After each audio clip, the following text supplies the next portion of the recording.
Are we good? All right, we're good. We're good. Welcome. Definitely not the wake up. Hopefully, nobody, well, it depends. If you're on the West Coast, you may be waking up. We're trying something new with the lunchtime. We're going to see. Obviously, we're not going to turn our back on all of our typical AM viewers at 8 a.m. That's typically our go to Tuesday and Friday. However, we've been getting some traction at noon, and if it works out for everybody, but if there's one person that tapped in with us on the 8 a.m.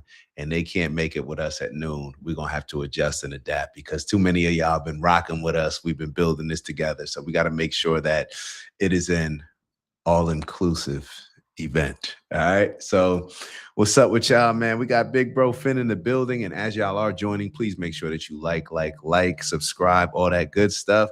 Hold on. Tell me how you did on the interview. All right, let me call you back because we're on live. No, man. Yeah, like I said, Big Bro Finn in the building. And make sure y'all like and subscribe, all that good stuff. We want to get as many people in the building as possible. Your potential is starving while your excuses eat. Big bro, big bro. All right. So I don't know if y'all have seen that movie Blackberry, and I think I mentioned it the other day. And it's it was just a reminder to me. And I think we need these reminders at different points of our life. We may grow content, or we may just, think we're working towards something, but maybe leaning in the wrong area.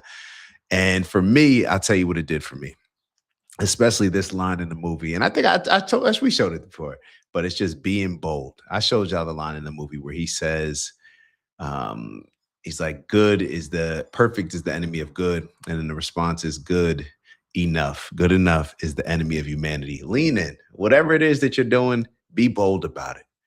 Don't be worried about what that person's going to say or how this person's going to feel or if it's guaranteed to have a great result. Just lean in and be bold. And I think that's going to open us up for maybe opportunities that are right in front of our face that we didn't even anticipate.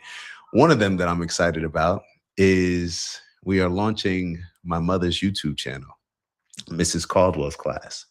We will be launching that. So if you are on YouTube, as all of y'all are, I don't know how it would work. Don't leave the stream for it, but maybe afterwards. Matter of fact, maybe leave the stream for it. Open up a new window or something and check out at Mrs. Caldwell's class.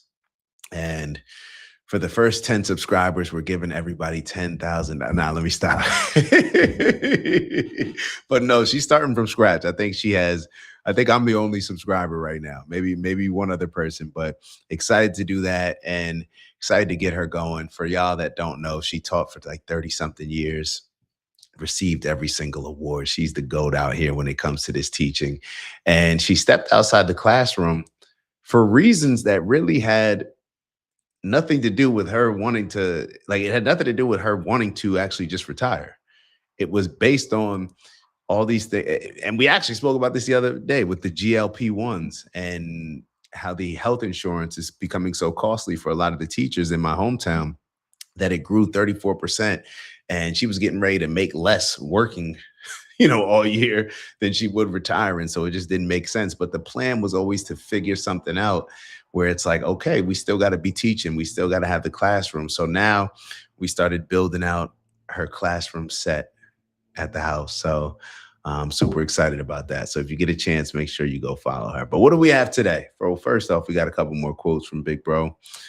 We don't inherit the earth from our ancestors. We borrow it from our children. Interesting. We don't inherit the earth from our ancestors. We borrow it from our children. I'm gonna have to sit with that one a little longer, Big Bro. That's a deep one. That's a deep one. I'm so glad you have gone live now. I only just got home, thought I missed the live. No, no, no, no, no. Definitely. Oh, smarter. Of course, this is why Big Bro Finn's in the building. All right, let me just share the link. See, that makes sense. Mrs. Caldwell's class. Where you at? Where you at? Let me see if I could find you. All right, we're right here. How do we share the link? All right, boom.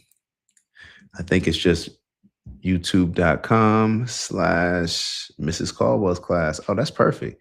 Got the link and everything, man. Yo, go ahead and hit that link, man. Go ahead and hit that link. Forget liking this. Go ahead and hit that link. But yeah, appreciate y'all. So what do we have today? All right, so we got a bunch for y'all today.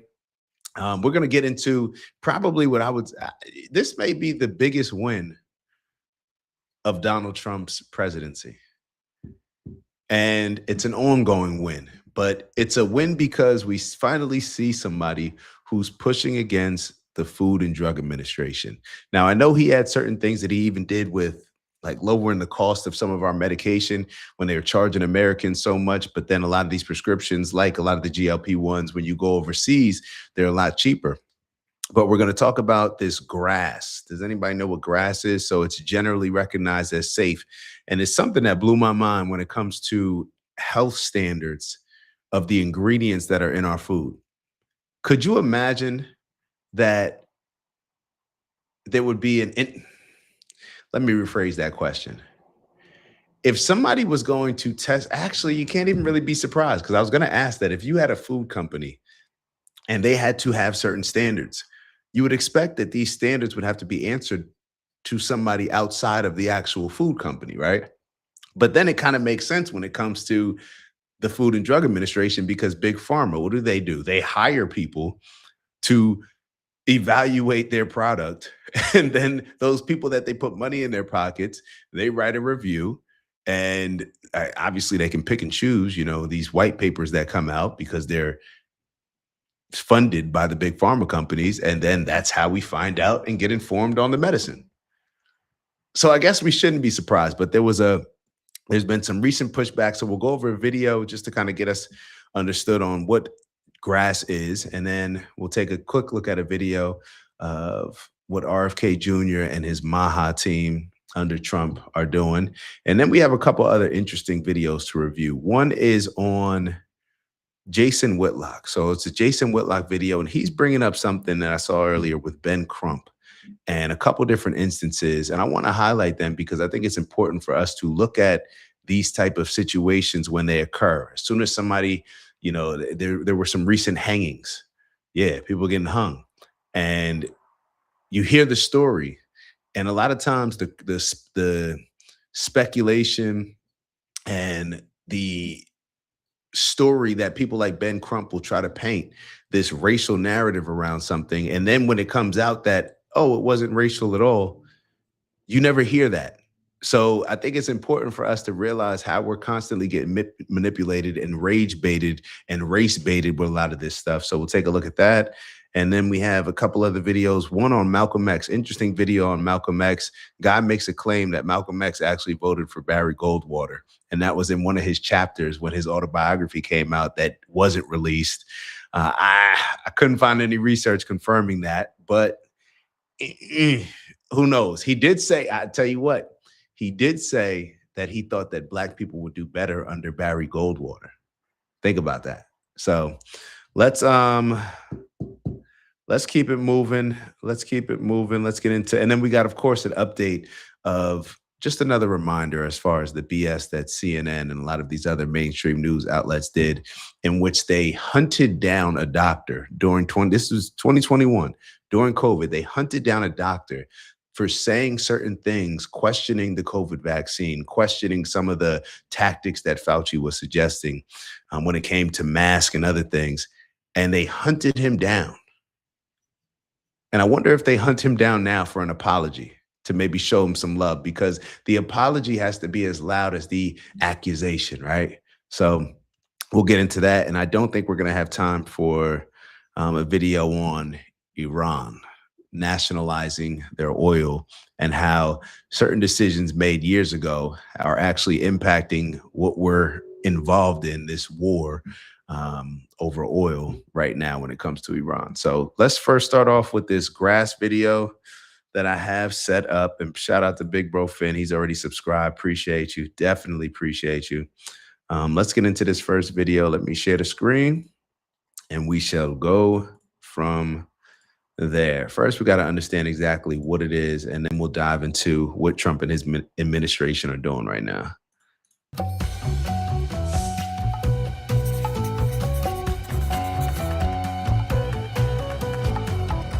This is the Tara spinosa tree.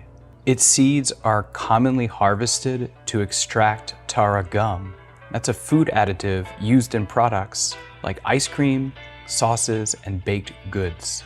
Although Tara gum is widely used around the world, it's not explicitly listed by the US Food and Drug Administration, or the FDA, as an approved food additive. Instead, it's used under the FDA's generally recognized as safe, or GRAS, regulatory framework. GRAS allows certain substances to be used without formal FDA approval if they are considered safe by qualified experts. Now, of course, we have to get into what does generally mean and who are these qualified experts that get to make these decisions. Think about that. The FDA does not have to approve certain ingredients in your food. And I've seen a lot of these gums. Look out, if you drink like non-dairy milk, if you drink almond milk, I think, or coconut milk, I've seen a lot of it in almond milk.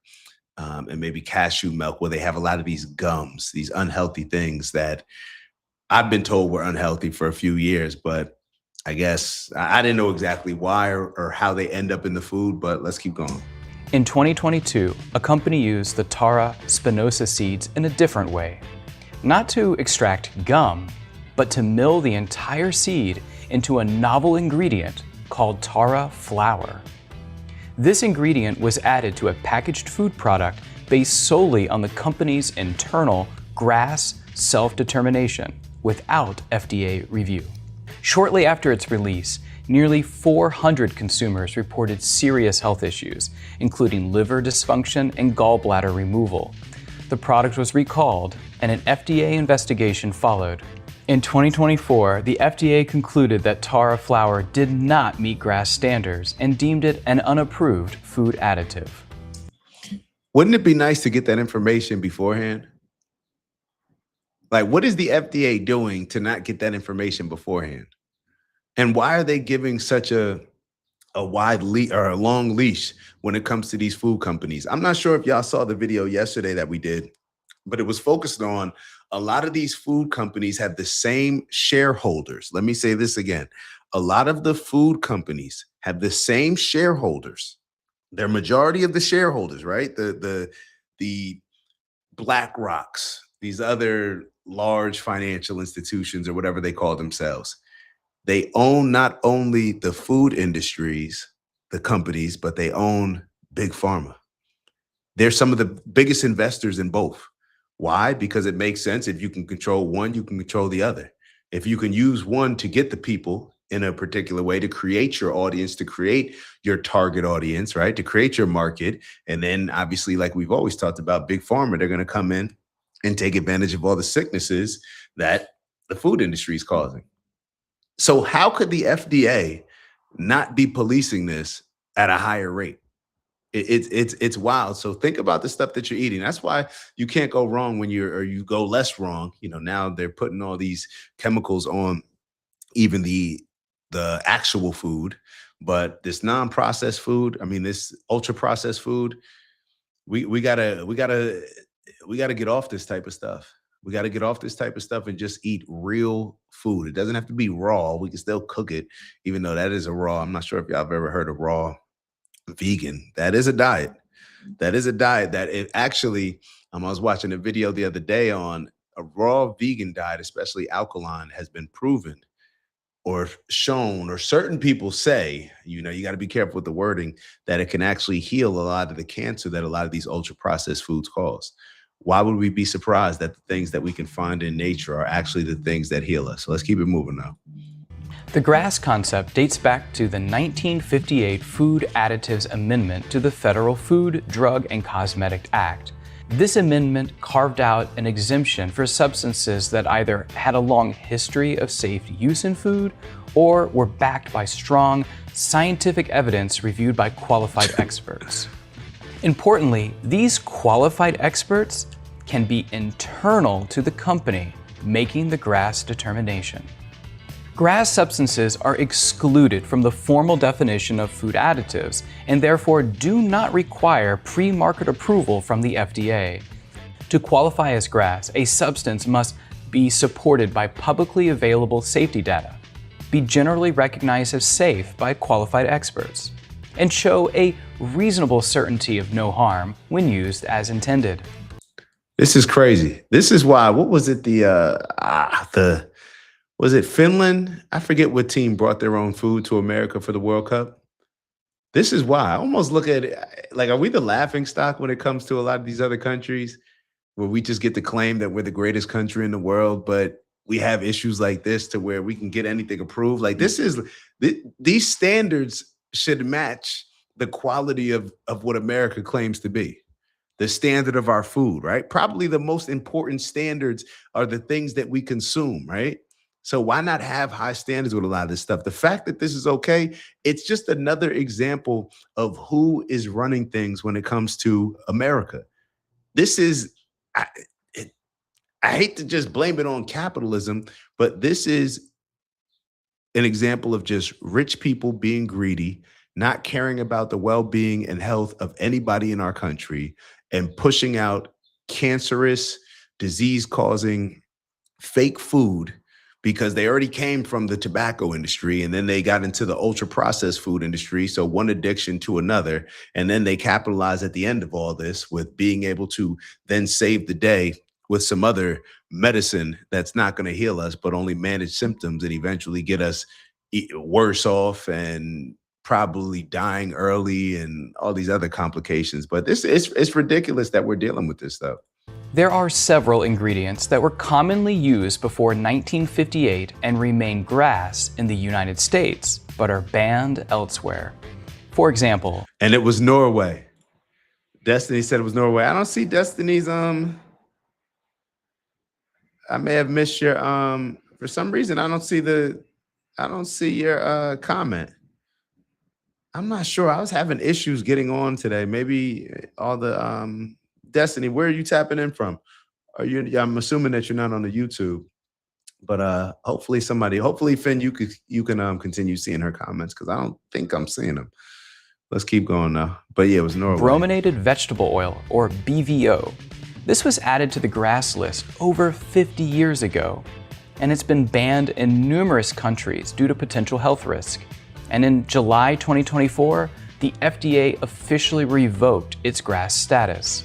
However, being revoked doesn't mean BVO has been entirely removed from the U.S. food supply. According to the USDA's Food Data Central, over 600 products still contain BVO at the time of this recording, demonstrating that GRAS is not a foolproof measure for food safety.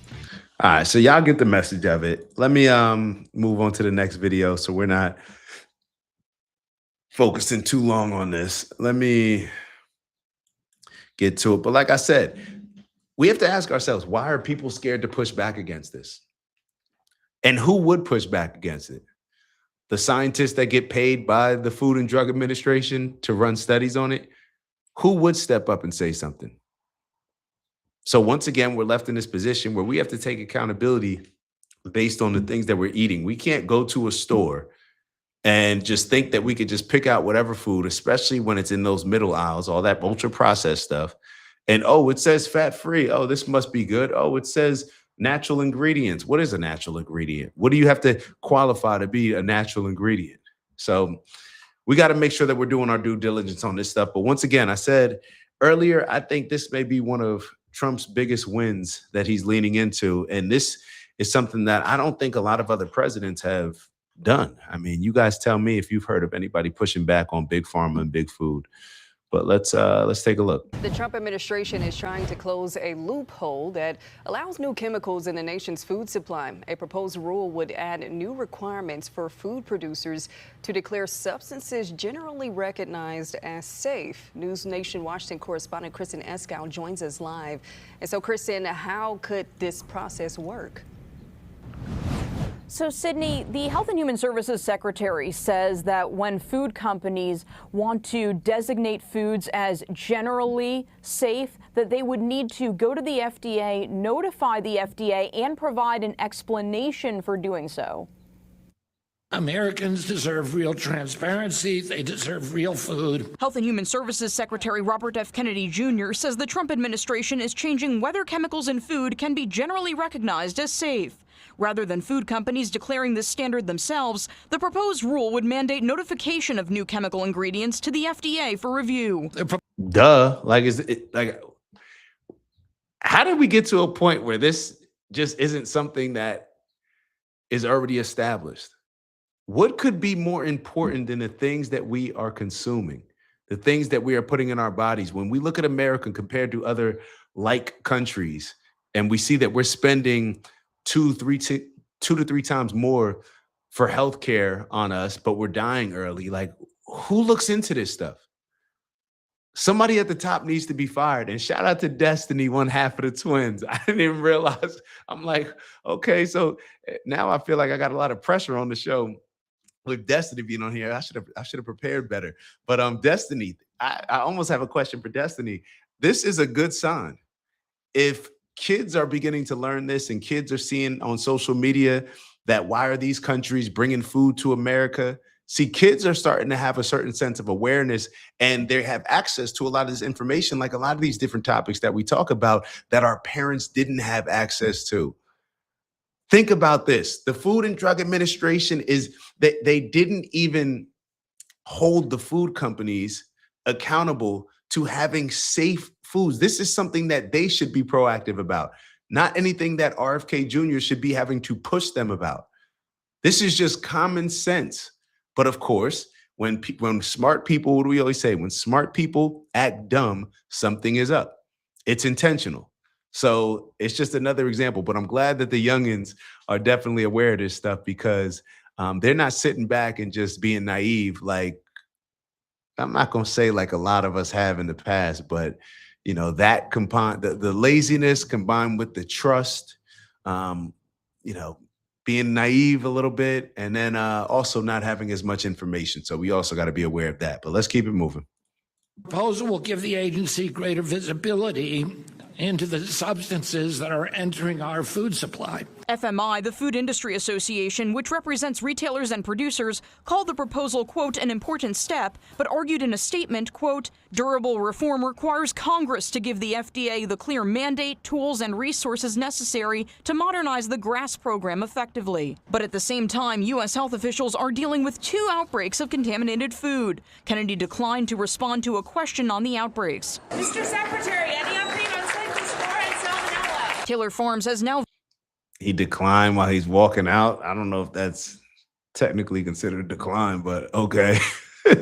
Interesting way to frame that. Voluntarily recalled some products with jalapenos over salmonella concerns, and previously recalled its iceberg lettuce for cyclospora. I do believe we got behind the 8 ball when it came to some of the surveillance. Dr. Frida Fisher of Midtown Atlanta Nephrology encourages people to avoid any recalled foods, but says people shouldn't stop eating fruits and vegetables altogether. Make sure that you wash your produce carefully. I don't want people to stop eating lettuce, produce.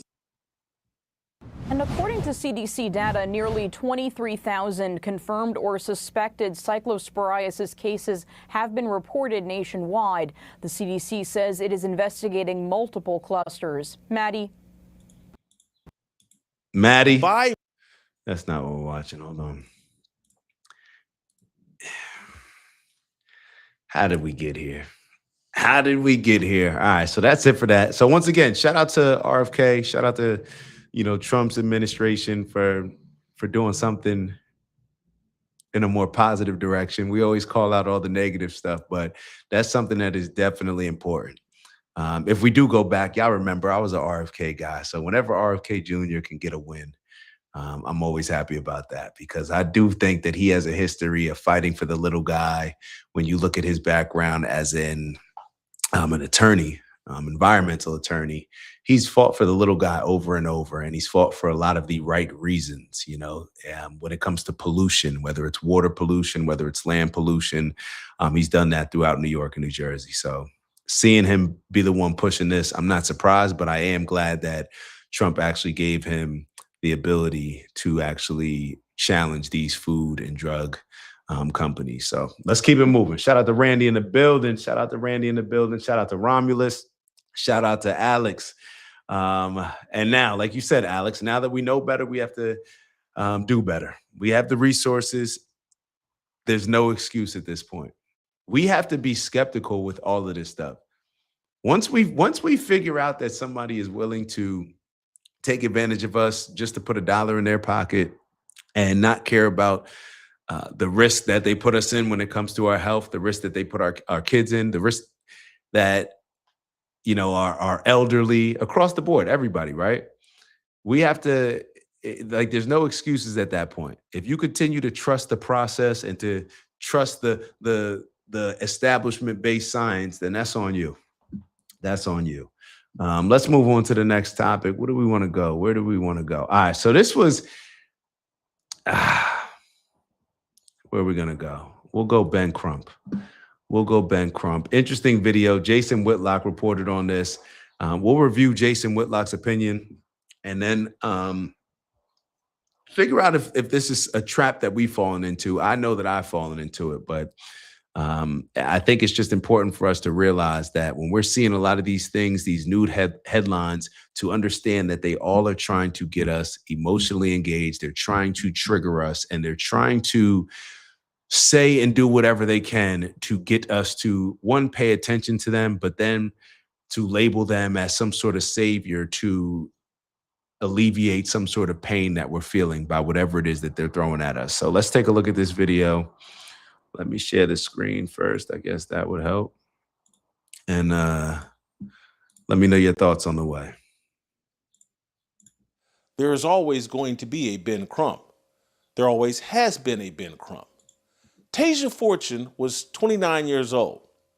They found her hanging from a tree behind a vacant house on Road of Remembrance in Jackson, Mississippi.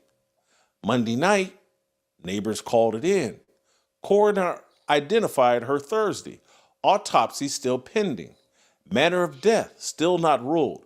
Before the body was cold in the public record, Ben Crump was already on X. Fight for answers. A Jackson City councilman looping in the U.S. attorney. Same soundtrack, same stage lights, same product.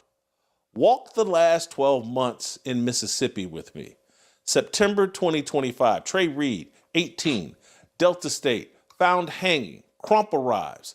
Cast doubt on the suicide ruling. Independent autopsy, cameras. Then January comes. Reed's family says they haven't been able to reach Ben Crump since. His girlfriend had text from his phone the night before he threatened to hang himself. The girlfriend had text that the young man threatened to hang himself. I never heard that. But I do see and hear Ben Crump coming down and typically making something a mess of what could be a legit investigation, but he'll just try to frame it in a particular way where it's like, no, we need the people behind this. We need to get some money back. Bro, he's just doing fundraising. This is the marketing that he does. This is no different than an attorney that does workers' comp or personal injury. How you see the personal injury attorneys at the bus stop or on the side of the buses or on the billboards. Go down to Florida, you'll see a whole bunch of them. Get injured, call us. This is just his form of marketing. He goes down there dressed in all the Gucci and everything else, these beautiful suits that, he raises GoFundMes to then pay himself because he's raising money for the family to pay their legal fees. And all of it is just a show. They prey on the lowest hanging fruit of pinning Black people against white people and creating a chaotic situation and creating hatred on both sides. So that way he can see himself, or others can see himself, as something that's necessary, a superhero to come to save the day. Let's keep it moving. That detail sat quiet while the lynching narrative ran. Same day as Reed, Corey Zakatis, homeless white man in Vicksburg, found hanging in a tree, ruled suicide. No national attorney, no U.S. attorney letter, no industry, misinformation even tried to make him Black so the product would fit. When it didn't fit, he vanished from the feed. August 2026, Tasia Fortune, Crump posting, a councilman already pushing the federal office. On the ground detectives have interviewed a man named Terrence Anderson. He argued with her, denies involvement, arrested on an unrelated felon in possession charge, not charged in her death. Live investigation, named person of interest. The activist class is not waiting on that. They're waiting on a villain that sells.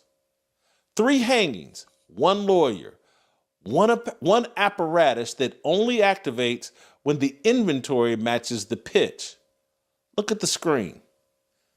I'm showing you some statistics here from the Tuskegee Institute, spelling out America's history of lynchings from 1882 through the 1960s. All right, now before he gets into those numbers, I do want to just stop and recognize what Ben Crump is doing. And it's not just Ben Crump. See, we can't just look at Ben Crump as the only villain in a lot of this. Ben Crump is no different than what CNN does, what MSNBC or MS Now does, what Fox News does, all of these mainstream outlets. They're just figuring out how they can create some sort of arousal and emotions based on their base, their audience, their viewers that they know very well, and they're trying to sell a particular product that will have you hooked on either them and believing in Ben Crump and sending him money for the GoFundMes that he, puts on his page or puts on the family's page and gets the mom to go out there and talk about her son and all this. It's all just a play. Bring Al Sharpton. Yeah, we can get your National Action Network some money too. And then the news stations, they just do their fundraising based on keeping you watching the show. We need to get as many views as possible. So therefore, then we can sell more sponsorships. We can sell more commercial slots. It's all the same thing. One is selling advertising. The other is just doing it with GoFundMe. But each of them is playing into our emotions and just trying to trigger us to pay attention to them in different ways. The early numbers are staggering. But look at the slope. It bends towards justice. Don't read the museum brochure. Read the cliff. As America's laws tightened and America's conscience moved, the rope died. By the 1920s, lynching was already pretty uncommon. After 1919, recorded lynchings of Black Americans number 447 across the rest of the data. Not 447 a year, 447 total, stretched over decades.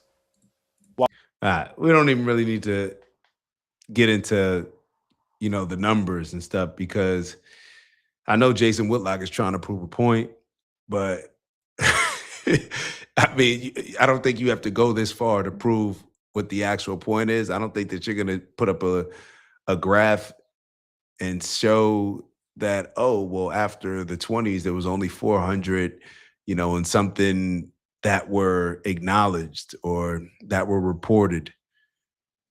I'm sure a lot of people will say, like, all right, obviously there's been way more than that reported. But even then, I don't even think we need to get into that to understand that people like Ben Crump, people like what BLM was doing, Tamika Mallory, my son, all these people that were going out and just trying to play on our emotions. Just trying to play on our emotions. How many families have come out and said, like, yo, Black Lives Matter, they did all that, made all that commotion, used our son. They promoted our son. They act like it's almost like Don King, how you hear reports of Don King. Like, yo, they were, they've had our son acting like Tyson. Our son was the one that was actually fighting in the boxing match, but then Don King took all the money. Black Lives Matter took all the money. They up here living in mansions. Until Candace Owens exposed them, they probably would still be doing this type of stuff. Across the board, these people, there's people on both sides. To quote, not exactly, but one of the greatest men to ever walk this earth. To quote one of the greatest men that ever walked this earth. Now, let me not say that. I can't say that. I was about to make a joke, but it was a bad joke. I was about to make a bad joke. All right. I'm glad that I didn't make the joke, but y'all get the point. Y'all get the point. When it comes to, obviously, there's a lot more black people that are being hung. Obviously, any hanging is an issue. Obviously, we understand that certain places that these situations are happening, where Ben Crump may be, which he's pointed out even in the Nolan Wells situation, where it's like, hey, there's been a history of these type of things happening in the South, happening in Mississippi. If that's the case, then let me ask you, what are your intentions when you find out that it's not caused by a white person in a white supremacy racial crime? Don't you think that you have even more of an obligation to highlight that, hey, actually, this wasn't that? But instead, you just sweep it under the rug, disregard it, because you do not want to acknowledge that, okay, damn, we thought it was one thing, it's something completely different. You thought it was one thing that aligned with your narrative. So do you want your narrative to happen? Do you want things to actually get better in America? Or in order for you to keep selling your product, just like we talk about with the doctors, do you think that surgeons want everybody to be healthy? Or do you think that surgeons want some broken arms, want some broken legs, want some torn ACLs so they can put food on their table, right? What do you think they want? It's the same thing with Ben Crump. So the risk that we have when we're dealing with a Ben Crump and when we're allowing him to tap into our emotions is the fact that he benefits from the country being in chaos. He benefits from racial crimes. He benefits from the country being in turmoil. So what is he going to sell us on? Something to lead us away from what he benefits from, or something to get us closer to see it through his perspective, or the perspective that puts money in his pocket? So this is the graph. It is what it is. It is what it is. And like I said, to me, this is even more of a reason why people should make it very visible when the situation comes out and it's not a racial crime, because there is such a I don't know the right word. It's just such a toxic time when it comes to racial relations. There's just a lot of racial tensions in the air right now. So let's keep it moving. But things are not always what they seem. Things are not always what they seem. So let's move on to this Malcolm X video. Very interesting video that I think we can learn from. Y'all know that I'm a Malcolm X guy. I've watched a lot of his speeches, listened to a lot of his speeches ever since I was young. Lot to learn from. And I think he learned from and was transitioning. And that's one of the things that I hate the most, is that when you get a guy like, let's say, Malcolm X and others, even like Tupac, where you saw where they were. Now, Malcolm X and Tupac, two totally different things. But specifically with Malcolm X, you see where he was, before he was assassinated. You see, how he was, opening up his eyes to, I think, more of a united approach forward. There's a famous part in the Malcolm X movie where a white lady walks up to him and she says, hey, Malcolm, I really like you. I really like the movement. What's something that I can do for the movement? And he turns and looks at her and he says, nothing. And he keeps it moving. Now, it's said that once he got suspended, pretty much disciplined for his comments on JFK, the Nation of Islam silenced him for a bit. And that's when he was able to take his pilgrimage to Mecca. And when he took his pilgrimage, he saw that, hey, there's actually white Arabs, or white, I should say, Muslims, that he had white Muslim brothers in all different backgrounds. And then when he came back, it shifted his approach. Now, I think that it was a bit of that, but I think it was also a bit of, while this was happening, he saw people like Muhammad Ali, Louis Farrakhan, Elijah Muhammad, obviously turning their back on him. And he needed a different direction to move in. And I also think that he got played into doing a lot of the things and following the orders of Elijah Muhammad in ways that we get played into following certain people that we put on these godly like pedestals, right? We put people on these godlike pedestals, and what does it do? We don't hold them to a standard of that we would hold somebody else to. We just accept their word as if it's the word, and if it's coming from God, and that you can't be critical, and that you can't process what they're saying and make an independent, free thinking, or, non-biased decision. He fell into that trap. But let's get into this video. Matter of fact, let me catch up with some of the comments. My fault, my fault. And shout out to my brother Randy. Yeah, Crump is very toxic, very very toxic. Lynchings were common back in the day because towns didn't have jails or resources to house rapists, robbers, etc. While circuit court judge was 3 counties and 2 months away. So hangings, yeah, it was definitely used. Jason Whitlock actually mentions that was the punishment that they were leaning into a lot. Let me see. Shout out to Phyllis in the building. What's up, Phyllis? Can't believe I made it just in the nick of time just to say hello, everyone. Hope everyone has a fantastic day. Congratulations, Mrs. Caldwell. Shout out to you, Phyllis. Shout out to you. But yeah, let's get into this video because things are not always what they seem. And I think this is a good video to kind of formulate some discussion around and maybe learn some stuff.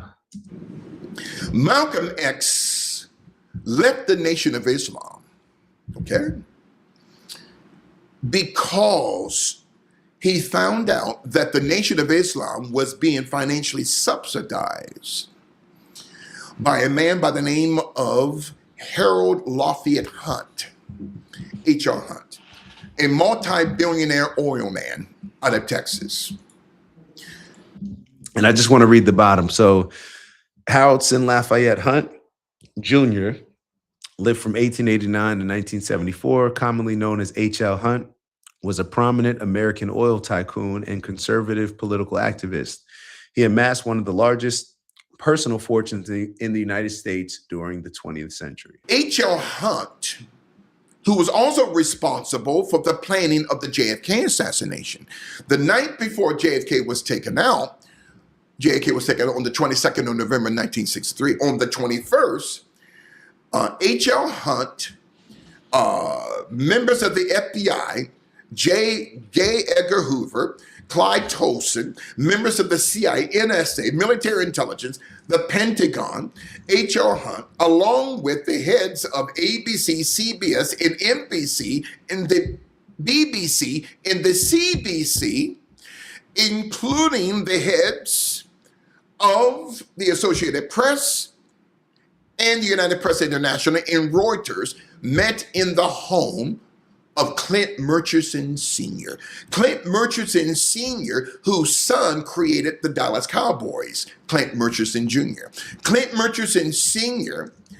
Was losing millions of dollars because of Kennedy's oil depletion allowance. In other words, Kennedy was nationalizing the oil that these men were running throughout the Middle East and throughout the United States. They were to lose millions of dollars.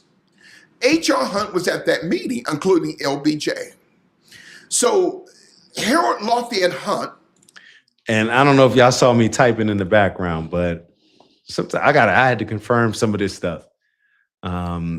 And I wanted to let me share the screen with you guys because some of this stuff you never notice, conspiracy theory, we get all that.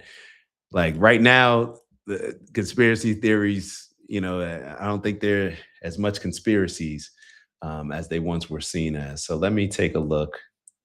Because if you could see, I wrote, what did H.L. Hunt have to do with JFK assassination? Do you see it on the screen? There you go. All right, so let's take a look at this. So H.L. Hunt, wealthy Texas oil tycoon. We already went over that. So it says that, hold on. His name frequently surfaced in conspiracy theories surrounding the event. All right, so Hunt funded conservative radio broadcasts. All right, so he was a money guy. Conspiracy claims. So certain researchers and witnesses alleged that wealthy right-wing figures like Hunt had a financial or ideological motive to eliminate Kennedy, though official investigations found no evidence to support this. Okay, so Jack Ruby.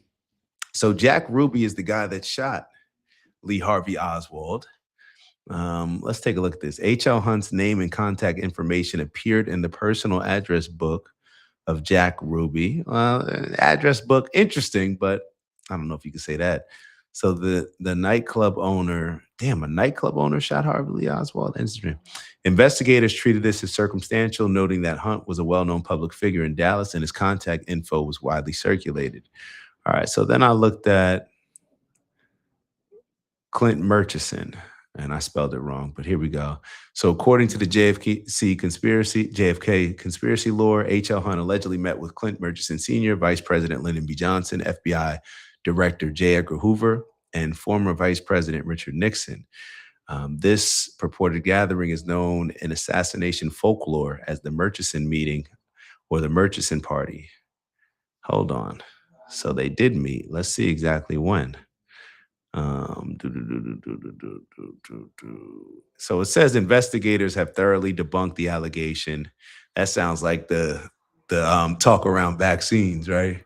Yeah, the scientists they've said that vaccines are all safe. Yeah, they debunked any studies that have been done that show that vaccinations actually harm little babies.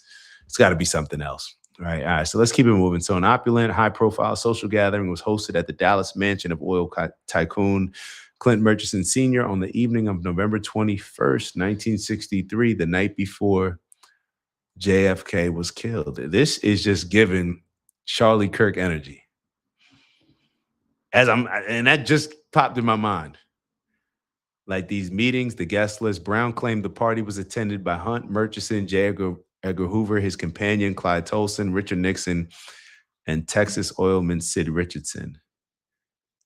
Wow. Okay. Interesting. So it's been debunked. You guys can look up this. We can all look up this on our own. But it says assassination researchers and historical records show that it was physically impossible for this meeting to have occurred. So this is Lyndon B. Johnson's alibi. Secret Service logs, press records, and photographs firmly place Vice President Johnson in Houston and Fort Worth on the evening of November 21st, attending formal galas alongside President Kennedy. All right, hold on. So let's see. So was LBJ there or not? Let's take a look. LBJ arrived in Houston with President Kennedy, attended a large dinner. All right, so late night, the presidential motorcade flew from Houston to Fort Worth, landing at Caswell. All right, so it doesn't seem like LBJ could have been there. So maybe it is just some folklore. Maybe it is, but let's keep it going because we got to confirm this type of stuff. This guy is just a random guy just coming on. I don't know who it is, actually. Let me actually see exactly who this is, but just says the bishop. All right, so let's keep it moving because that's not the main thing that I want to focus on. Was supplying millions of dollars to Elijah Muhammad, to George Lincoln Rockwell, who was the head of the American Nazi Party. How is it that the Nation of Islam could afford to build colleges and universities? Let's run that back. Hold on. To George and Hunt was supplying millions of dollars to Elijah Muhammad, to George Lincoln Rockwell, who was the head of the American Nazi Party. How is it that the Nation of Islam could afford to build colleges and universities, and supermarkets and grocery stores, not through selling bean pies and fruit bags? H.L. Hunt was giving Elijah Muhammad hundreds of thousands of dollars, including the Nazi Party of America, George Lincoln Rockwell, which ended up being in the millions of dollars over a 25-year period. If history really repeats itself, I'm over here thinking about what does this remind you of? BB funding Hamas. It reminds me of the same people giving the Democrats money, giving the Republicans money to just act like they're on two different sides, but you realize that no matter who you're voting for, you're getting the same results. Big Pharma, they'll give both sides money. The food industry, they'll give both sides money. These huge lobbying groups, AIPAC, they're going to give both sides money. The people that get stuff done typically spread the money. And when I'm sitting here thinking about this guy, H.L. Hunt, He's over here using his money. This is one of the issues when it comes to capitalism. The person with the capital, they're the king. Cash is king. Capital is king.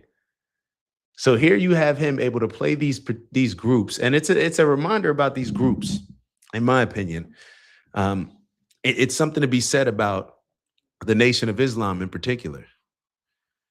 You claim to be about all this black stuff. You claim that, you've said certain things, the nation, as far as the white man being the devil, but you're willing to take the devil's money to build your food stores. You're willing to take the devil's money to build your schools. So you're willing to do deals with the devil, but you just put up an appearance to everybody else as if you're trying to sell us on being more principled and only working with black people. This is why we have to be very careful of how we get manipulated by these groups. We look for something to alleviate whatever pain it is that we're feeling, and we tend to lean into the most extreme groups that we can find, one being the Nation of Islam. But then you find out, like, hold on, y'all wasn't as extreme as y'all made it seem. Y'all doing just like us. You working for the same folk we working for.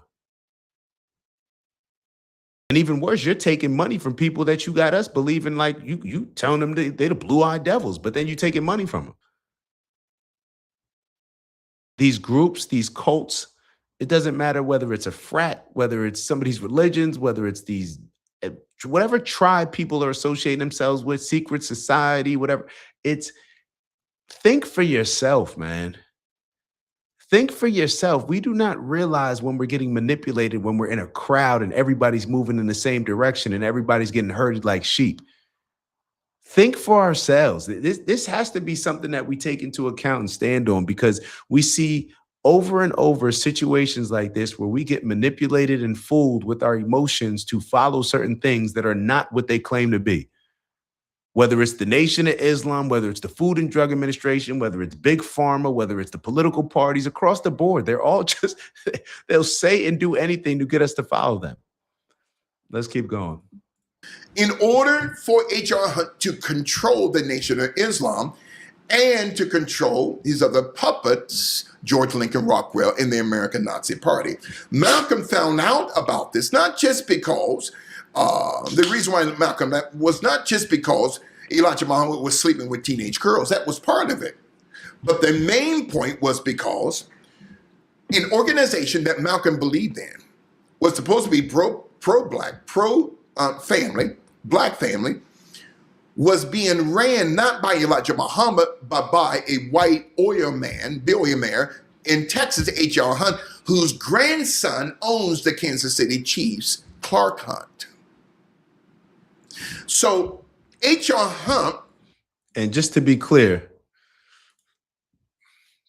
just so we confirm this, let me share the screen. So this is H.L. Hunt, provided significant financial support to the Nation of Islam leader Elijah Muhammad during the 1960s. While they operated on completely opposite sides of the political and racial spectrum, they formed a covert, mutually beneficial alliance based on a shared goal: strict racial separation. This is just Democrat versus Republican. See, because when you're at the top, even when it comes to countries fighting each other, when you're at the top, you don't care. You don't care whether my team actually loses or whatever. I just care that when I go home, I get to ride home in my, Bentley, or fly from country to country in my private jet. I don't care if the teams lose. Like, you think I'm having a bad day if we had a bad season as a Dallas Cowboys owner, but we're still the most profitable franchise in the world? Like, do you think that they really care? Yes, they care a little bit out of pride and ego. Half of it. Matter of fact, Jerry Jones may care. The rest of the owners probably don't. They are never going to be as emotional about their product as the fans that they create based on emotionalizing everybody. You think Jerry Jones, you think Bob Kraft cares about the New England Patriots as much as that fan that sits in the last row in the nosebleeds? That fan in the last row of the nosebleeds probably has a miserable week when the Patriots lose. You think Bob Kraft is having a miserable week? He's flying to whatever island he wants to fly to, getting his massages. Y'all know he liked the massages, and he's chilling. This is exactly the same case when it comes to the Democrat versus Republican leadership. They don't care. They're just playing for a particular team. They don't look at it with the hatred that we look at it. They'll have these debates and then go finish up and have drinks together in their favorite DC bars. Meanwhile, we can't even walk down the street with the same, or we can't even be at the same dinner table with our family if we don't see politics the same way. But the people that are forcing us to see it and radicalizing us and acting like they're playing for us, those are the people that can sit down and have a drink, and like any other wrestling event, hey, we're going to drink a beer after this, and then tomorrow we'll go up there and play a role like we hate each other. That's what happens. You really think that Jasmine Crockett doesn't like Donald Trump? What would Jasmine Crockett say if it wasn't for Donald Trump? What would she have to say? I showed y'all the other day when her entire first commercial was just Donald Trump talking and her just like sitting there with her face done. Let's move on to Hunt's motive. So as an ultra-conservative, white supremacist, oil tycoon, Hunt viewed African Americans as a political and social threat to the United States. His close advisors noted that he favored deporting Black Americans to Africa or completely segregating them to prevent integration. So Elijah Muhammad and the Nation of Islam strongly advocated for Black separatism, seeking to establish an independent, self-governing Black nation. So I actually, I remember either he's going to talk about it or I looked it up, where Malcolm X, one of the things that he said that he regretted was being sent by the Nation of Islam to go meet with KKK leaders to pretty much work out a deal with them where they would get a piece of land from the KKK because the KKK, like, just think about how this sounds. Malcolm X's dad was killed by being tied on train tracks. I believe he was hit in the head with a hammer and tied up on train tracks and ran over by the KKK. And then Malcolm X goes down and makes a deal with him because the Nation of Islam and Elijah Muhammad instructed him to. But this is supposed to be the group that is just about principle, just about Black community. It's all bullshit. It's all fake, whether it's Ben Crump, whether it's the Nation. You tell me how it's not. You tell me how it's not. And I'm not trying to disrespect anybody's group or disrespect anybody's affiliation, but the fact that we have such strong ties to these groups is like, it just feels childish. And I've said that before when it comes to religion, but it's just like, damn, like, can you take a step back and realize what your beliefs are causing? But I don't know. Neither here nor there. What do I know? All right, let's get back to the video. Obviously, YouTube does not like the topics that we covered with Pastor Larry Gator. This below, here's things. Let's get posing this. Malcolm X autobiography, the autobiography of Malcolm X. 3 chapters were taken out. Okay. You see, the writer of the Root series, okay, and I want you to do me a favor, look him up. The writers of the Root series who actually plagiarized the Root series that came out in the 1970s from a book. Alex Haley. Correct. Alex Haley, at the time, a year before Malcolm's assassination, was working for Reader's Digest, okay? And was also working for the FBI, unbeknownst to Malcolm. So when Alex Haley, who plagiarized the Root series, stole it from a white British author, had taken 3 chapters of Malcolm's book after Malcolm died. The 3 chapters where Malcolm talks about the political will and testament of Malcolm X, that he was a Black conservative. The deep state did not want Black folk to know that. Oh my God. Y'all telling me y'all haven't been seeing the video? I'm watching the video on my end. My apologies, man. I'm over here looking. I'm over here looking at the video on my end, not realizing that it's not being shared with y'all. Hold on. The Roots series, who actually chapters were taken out. Okay. You see, the writer of the Roots series, okay, and I want you to do me a favor, look him up. The writers of the Roots series, who actually plagiarized the Roots series that came out in the 1970s from a book. Alex Haley. Correct. Alex Haley, at the time, a year before Malcolm's assassination, was working for Reader's Digest, okay? And was also working for the FBI, unbeknownst to Malcolm. So when Alex Haley, who plagiarized the Roots series, stole it from a white British author, had taken 3 chapters of Malcolm's book after Malcolm died. The 3 chapters where Malcolm talks about the political will and testament of Malcolm X, that he was a black conservative. The deep state did not want black folk to know that. They wanted black folk to know he's a liberal, he's a Marxist. He was not a liberal. He was not a Marxist or a communist. Malcolm X was a black conservative who said in those 3 chapters that he voted in 1964 for Barry Goldwater. But why did Alex Haley take out those 3 chapters? Alex Haley did not want the American people, especially black folk, to know that Malcolm was a black conservative. All right, so hold on. There's a lot to unpack here, and we got to review some of this stuff. Hold on. Why isn't it showing? Hold on.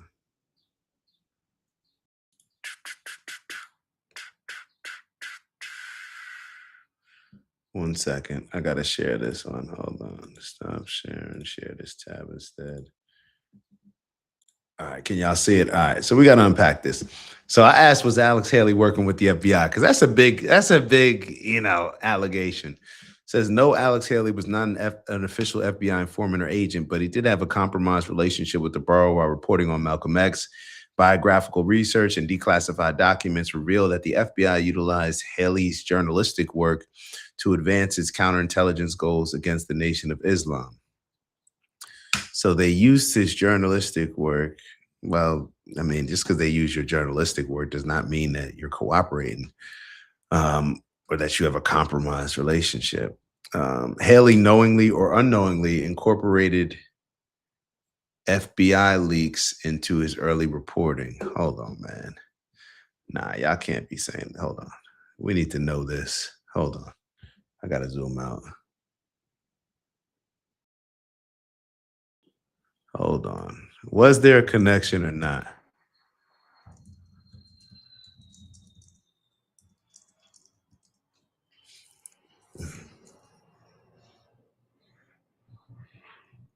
Oh, yes, there was a documented connection between Alex Haley's reporting team and the FBI, but it was not a direct employer-employee relationship. Haley was not an FBI informant, handler, or undercover agent.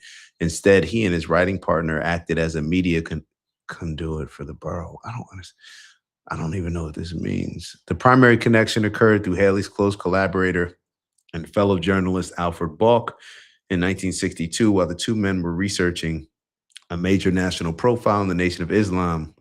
Balk approached the FBI for information. Interesting. All right, let's go back to it. You got to be careful making these connections. That's why, and every time you listen to this type of stuff, like, take it with a grain of salt. We always have to confirm these things that are being said. Just because somebody may look credible, gets on YouTube and starts doing an interview saying certain things, everything has to be validated. You gotta make sure that we have standards that are a little bit better than the Food and Drug Administration when it comes to this stuff. You can't just have internal. You can't just have somebody in your organization say whether or not it's valid, like the Food and Drug Administration. Let's keep it moving. You are talking about the synagogue of Satan. And I'm going to say this before we close out. The Audubon Ballroom, where Malcolm died on the 21st of February, 1965. The week before Malcolm's death, that ballroom was bought by a security company out of London called Serco, S-E-R-C-O. The same company had provided passports for the 19 hijackers of 9/11. That's another topic for another day. See, these rabbit holes. All right, so now I'm looking like, man, I'm glad that we're looking this type of stuff up. So I asked, was the Audubon Ballroom bought by Serco? Can you guys see it on your screen? All right.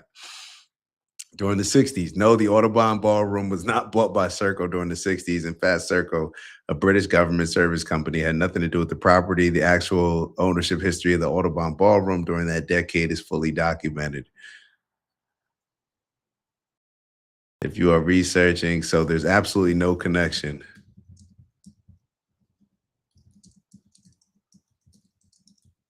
Between the Audubon Ballroom and SCRC.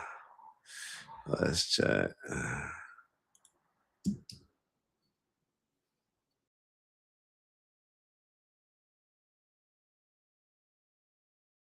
Yeah, I don't know what bro is talking about, man. So this is what I'm gonna do, and I'm glad that I'll tell you one reason why I'm glad that I watched this. For one, to find out that the Nation of Islam was getting funded by the same groups that they were calling white supremacists, or that were white supremacists, that they were calling the devil, right? The white devil. This is what they were calling people, but then taking their money. Definitely need to pay attention to that. This is what I'm gonna do. I looked up where we could find those 3 chapters. Now, I don't know if they'll be edited or not as far as Malcolm's 3 chapters that were kept out of his autobiography, but they are in the Schomburg Library in Harlem. I've been to the Schomburg Library. It's a museum / library, I believe. We've been there. I actually went with my parents. We went, and I'm gonna put in a request I think you just have to put in a request to check out those 3 chapters. I'm gonna read. I would love to see exactly whether or not Malcolm voted for Barry Goldwater, like this gentleman said. And we all know what his stances are when it comes to politics, or when it comes to specifically the Democrats. I did read that he believed that Black people would do better under Goldwater, which is very interesting, because think about it from this standpoint. That particular presidential race with Goldwater and what was it, LBJ? Goldwater, when was that? First LBJ, what year? Let me just confirm what year it was. 60. Yeah, 64. All right, so that election between Barry Goldwater and Lyndon B. Johnson is the one that's known as where the party switched, where the Democrats became, or the Republicans, who were the party of, Lincoln, who freed the slaves, Black folk. They went to the Democrats because the Democrats under Lyndon B. Johnson were the ones that were going to pass a lot of the Civil Rights Acts. Barry Goldwater, who even started off, I believe, with the NAACP and had a voting record voting for a lot of these civil rights when it came to Black folk. And he had a history of it, but he couldn't go with the Civil Rights Act because he just didn't believe that states had the right to intervene when it came to certain things, like telling businesses who they had to serve. So that was his, hard stop when it came to being able to support the Civil Rights Act. So as we've talked about plenty of times before, Lyndon B. Johnson, he used that in his favor. He used that to get people like Martin Luther King Jr.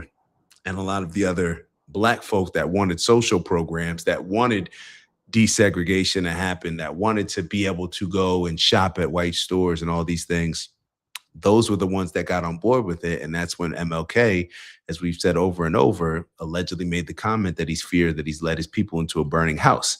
Think about it from this standpoint. Malcolm, if what they're saying is true, may have not only voted for him, but I think it's confirmed that he said that Black people would do better under Goldwater. Think about that. Here you have the former speaker with the Nation of Islam, somebody that, what was it, J. Edgar Hoover? They were looking at Malcolm as the next Black Messiah. He was the guy. He was one of the top most requested speakers. He was the Dr. Umar Johnson. Nah, I'm just joking. He was one of the most requested speakers all over. That's how big Malcolm was. And he was seen as an extreme, radical, Black nationalist. And he was the one that was going with the Republicans and Barry Goldwater compared to MLK going with the Democrat social programs. How do you think that decision panned out?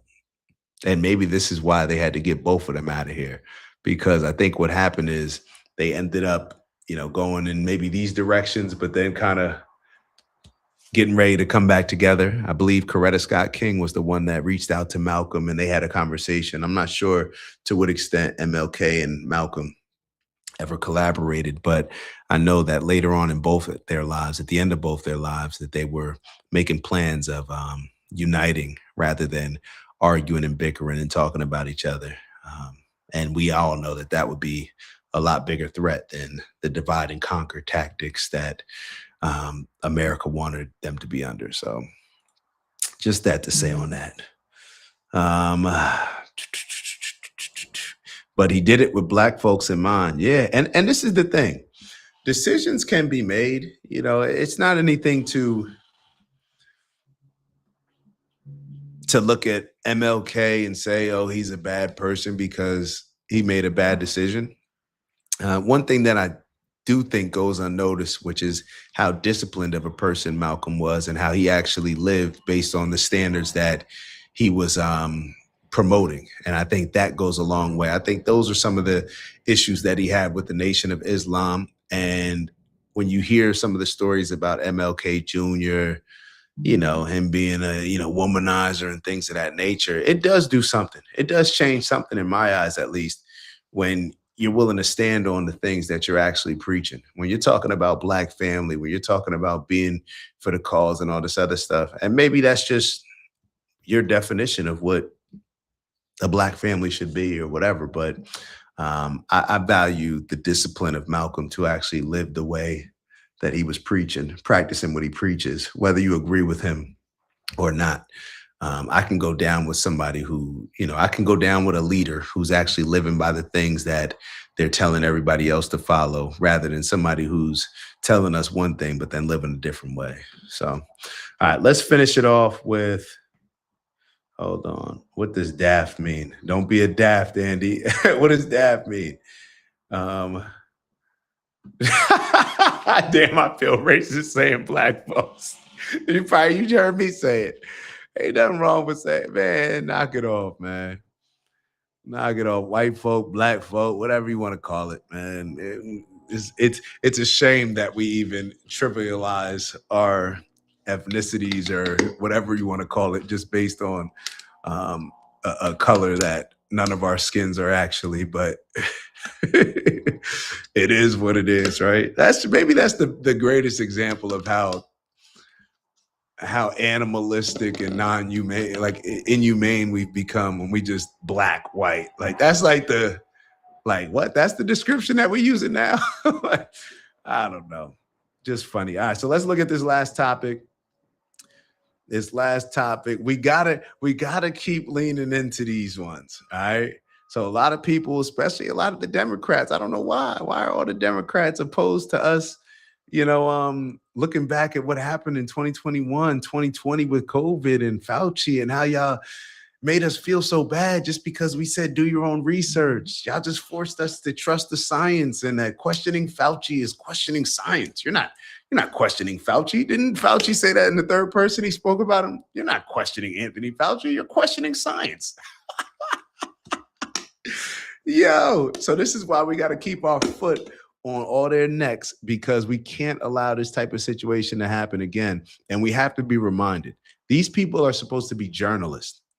We got to incorporate some type of, some type of street code or something where it's like, once you tell on somebody, then I mean, to each their own. But it's like once you tell, like, yo, you told, bro, like where you lose a little bit of credit, you know what I'm saying?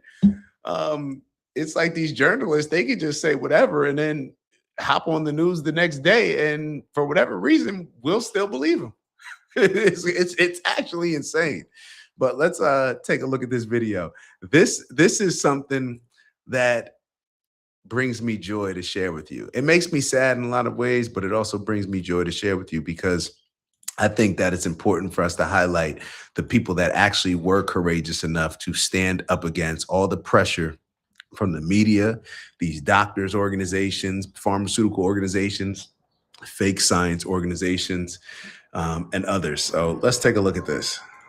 Let's take a look.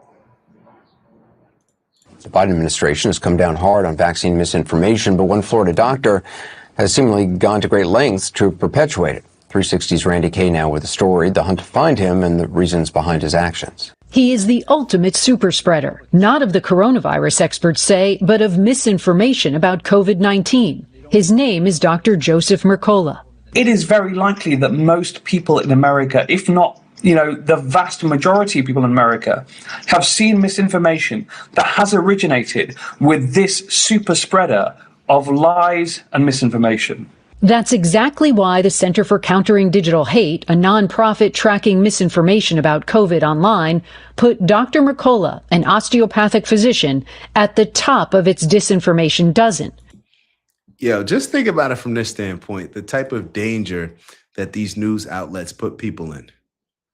You're calling this doctor, highlighting his name, you're doxing him, and saying that he is the super spreader of COVID misinformation. And think about the type of words they were using to describe people who were questioning what Fauci said, questioning what the news put out.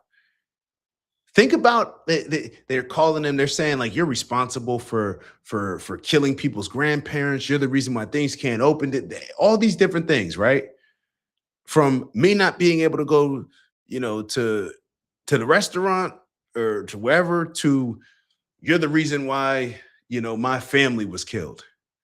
And then you take a look at some of the things where people have been killed. Maybe what you'll say for is less, maybe not, depending on your perspective. But what was the head of the insurance company, right? CEO of the insurance company, the one that got shot in the back by, I forgot the kid that did it, or the kid that allegedly did it. Who knows? What happened in his trial, actually? But so you're putting these people in position to where it's almost like the Nation of Islam did this with Malcolm X.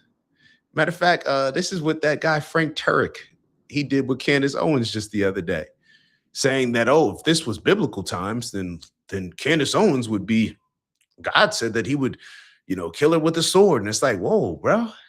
like this is the time, are you, matter of fact, somebody put out a term. Somebody told me that there's a term for that. Let me, hold on.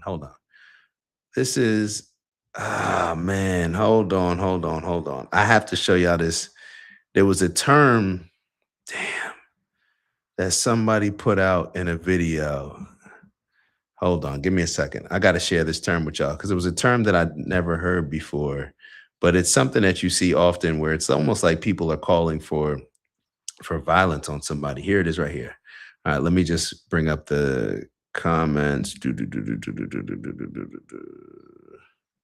Comments, view all. All right, so it's called stochastic terrorism. Have y'all ever heard of that term?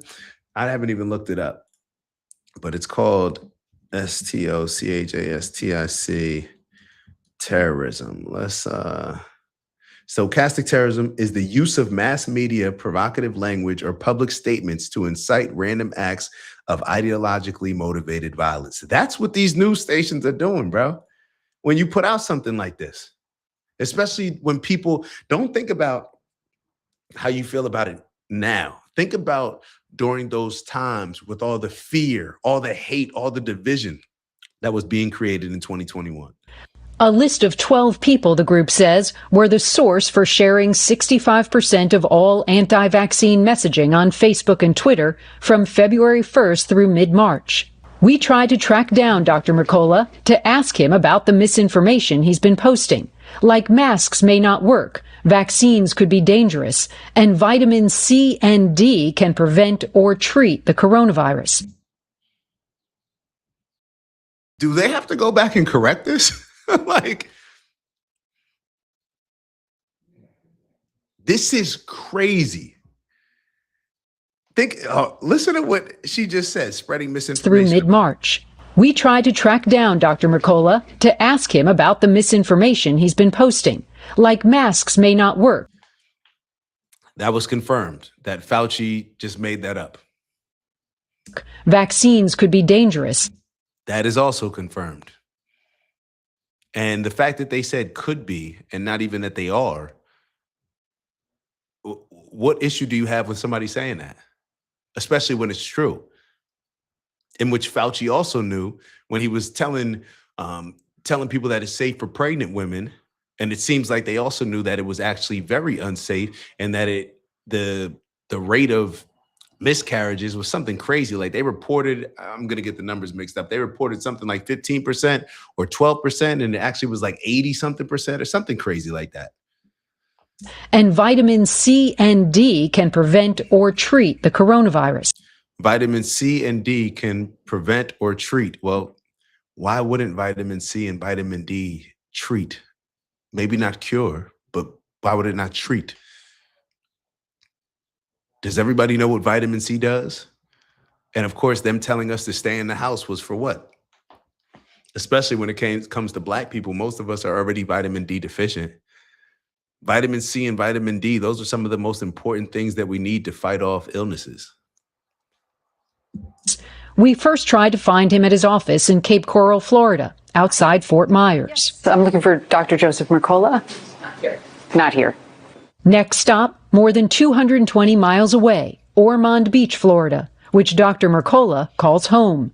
We found his house behind a large gate and tried making contact through the security access pad.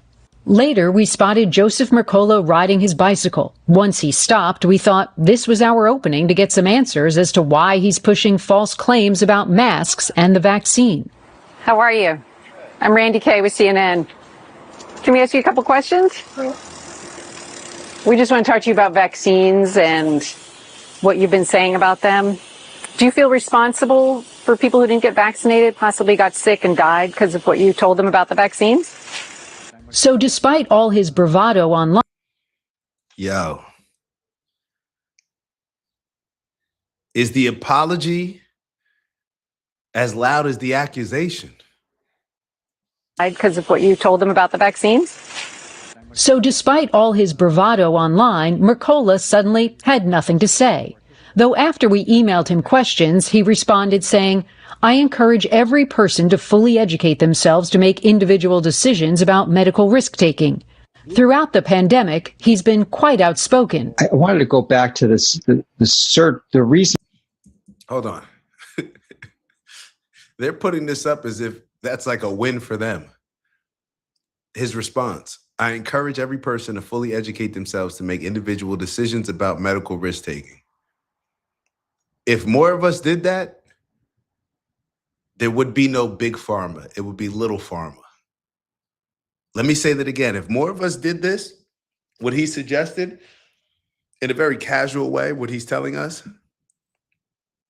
there would be no big pharma. Actually, I was going to say if more of us did that. If more of us did that, there would be little, it wouldn't be any big pharma, it'd be little pharma. But then I guess my response is, it's almost laughable to think that more of us would do that, but or the majority, but we're going to keep pushing people. I shouldn't say more. We can get more, but yeah, let me not be optimistic. Be optimistic. We can get a lot more people to think like that. That's what we're doing to work for. Educate themselves to make individual decisions about medical risk-taking. Throughout the pandemic, he's been quite outspoken. I wanted to go back to the reason why the mask may not work. In his email to us, Mercola challenged any suggestion that he belongs on a disinformation list. Still, by fueling the narrative that vaccines are dangerous, who knows how many of his followers chose to skip the vaccine? What Mercola hasn't made clear to his followers is that according to the CDC, the vaccines are safe and effective. Though he told us via email that over 400,000 adverse events and 6,000 deaths from the COVID-19 vaccines have been filed, a majority of which were filed by medical professionals.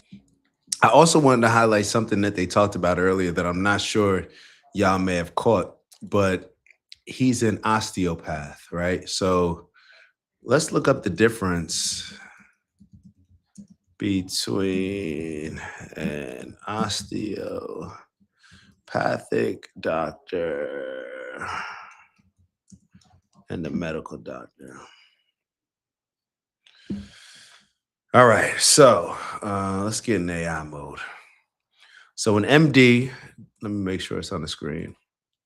Osteopath. All right, so difference between an MD and a DO. So both fully licensed physicians.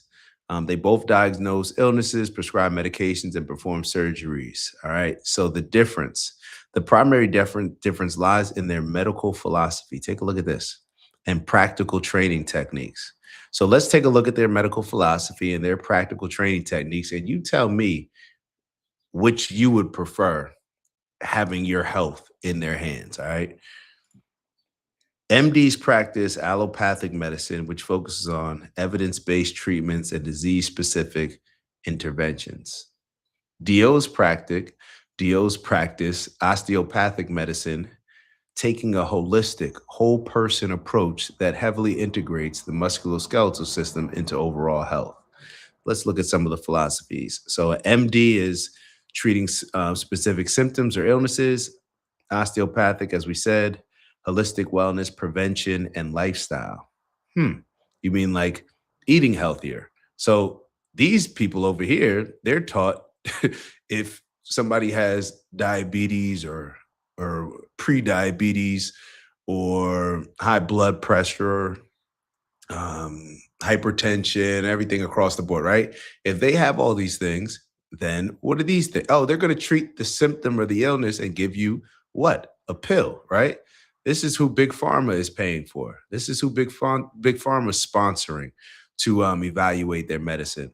The osteopathic side is going to say, well, what have you been eating? How much sleep have you been getting? How can we prevent this rather than how can we manage it?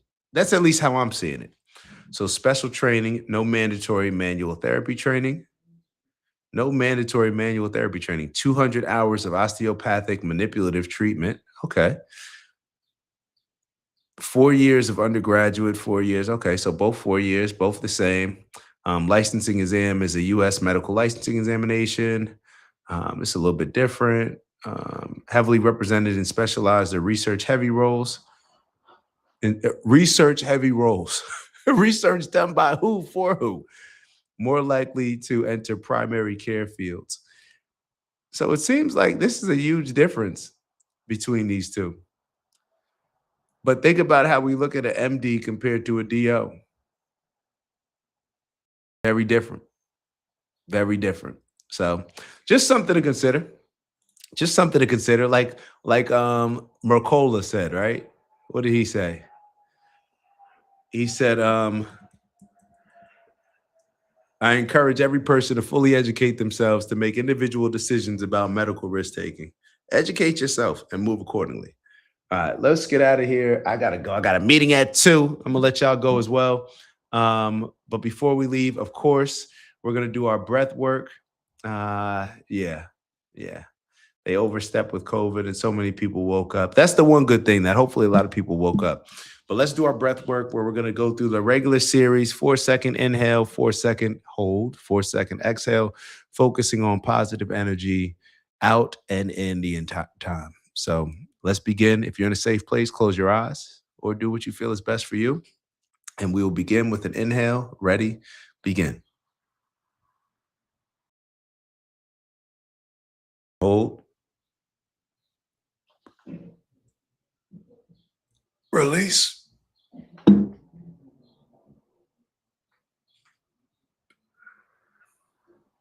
Inhale.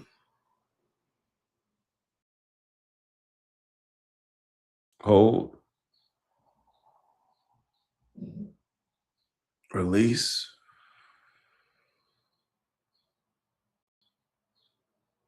Inhale. Hold. Release. Last cycle. Inhale.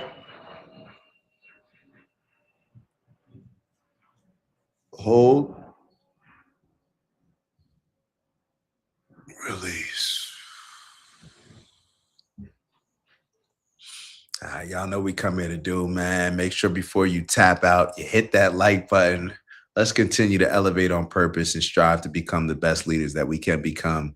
Let's lead by example and be the change that we want to see. That's all we have to do. So in order to do so, be very intentional with the things that you focus on. I like to say that's what's in your bag. So the things that I like to focus on: peace, love, happiness, health, wealth, and in everything we do, integrity, while always having that balance of perspective. So on that note, let me get out of here. I'll see y'all at some point, probably tomorrow. We're trying to go live more, but yeah, so I'll see y'all tomorrow, one way or another. Appreciate y'all as always, and have an amazing day. Remember what we set out every week to do. Make this our greatest week ever. All right, let's make it happen. So on that note, and subscribe to Mom's channel. Appreciate y'all for doing that. Definitely appreciate y'all for doing that. If I had the link up, hold up before y'all leave. Hold up before y'all leave, yo. Before y'all leave, cop my CD, man. Nah, subscribe to my mom's channel. And Andy said he's freaking out. Nah, man, we good, man. We good. It's good to freak out now, get our mind right, but then we make actionable plans when it comes to our stoic mind. So we'll see you on the next video.